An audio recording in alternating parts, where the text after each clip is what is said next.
Hello guys, welcome to the review of 11th match between Royal Challengers Bengaluru and Chennai Super Kings. ఈ మ్యాచ్లో బెంగళూరు 43 పరుగుల తేడాతో Chennai super Kings పై విజయం సాధించింది. 250 పరుగుల భారీ లక్ష్యాన్ని ఛేదించలేక చెన్నై 207 పరుగులకే కుప్పకూలింది. ఈ మ్యాచ్లో బ్యాటర్లు పరుగుల వరద పారించారు, సిక్సర్ల మోత మోగించారు.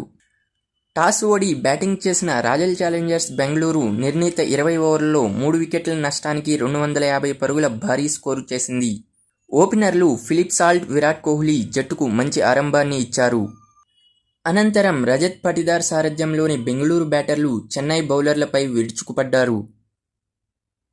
ముఖ్యంగా చివరి ఓవర్లలో టిమ్ డేవిడ్, రజత్ పటిదార్ ధాటిగా ఆడడంతో స్కోర్ బోర్డు పరుగులు పెట్టింది. భారీ లక్ష్య ఛేదనలో చెన్నై సూపర్ కింగ్స్కు ఆరంభంలోనే ఎదురుదెబ్బ తగిలింది. ఓపెనర్ రుతురాజ్ గైక్వాడ్ 7 పరుగులకే జాకోబ్ డఫీ బౌలింగ్లో అవుటయ్యాడు. వెంటనే ఆయుష్ మహత్రే కూడా భువనేశ్వర్ కుమార్ బౌలింగ్లో వెనుదిరిగాడు. సంజు శాంసన్ 9 పరుగుల వద్ద డఫీ బౌలింగ్లో దేవదత్ పడిక్కల్కు క్యాచ్ ఇచ్చి సంజు శాంసన్ పెవిలియన్ చేరాడు. కేవలం 30 పరుగులకే 3 వికెట్లు కోల్పోయి చెన్నై కష్టాల్లో పడింది. ఈ దశలో సర్ఫరాజ్ ఖాన్ అద్భుతమైన కౌంటర్ అటాక్ చేశాడు. కేవలం 24 బంతుల్లోనే 8 ఫోర్లు, 2 సిక్సర్లతో సర్ఫరాజ్ అర్ధ సెంచరీ పూర్తి చేసుకున్నాడు. పవర్ ప్లే ముగిసేసరికి చెన్నై స్కోరును 77 పరుగులకు చేర్చాడు.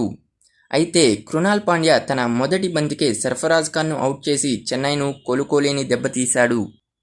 సర్ఫరాజ్ ఖాన్ అవుట్ అయిన తర్వాత శివం దూబే మరియు ప్రశాంత్ వీర్లు జట్టును ఆదుకోవడానికి ప్రయత్నించారు.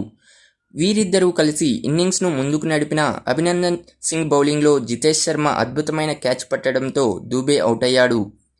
తర్వాత వచ్చిన జేమీ ఓవర్టన్ 16 బంతుల్లో 37 పరుగులు చేసి వేగంగా ఆడినప్పటికీ సుయాష్ శర్మ బౌలింగ్లో వెనుదిరిగాడు.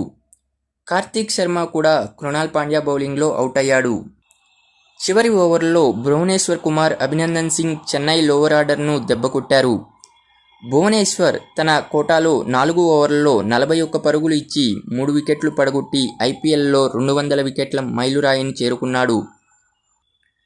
చివరగా మ్యాట్ హెన్రీను అభినందన్ సింగ్ అవుట్ చేయడంతో చెన్నై ఇన్నింగ్స్ 207 పరుగుల వద్ద ముగిసింది. బెంగళూరు తరపున జాకోబ్ డఫీ, కృణాల్ పాండ్యా 2 వికెట్లు తీశారు. ఈ విజయంతో బెంగళూరు పాయింట్ల పట్టికలో టాప్ ప్లేస్కు చేరుకుంది. 25 బంతుల్లోనే 70 పరుగులు చేసిన టిమ్ డేవిడ్కు man of the match award లభించింది. Thanks for watching. Please do like and subscribe for more videos.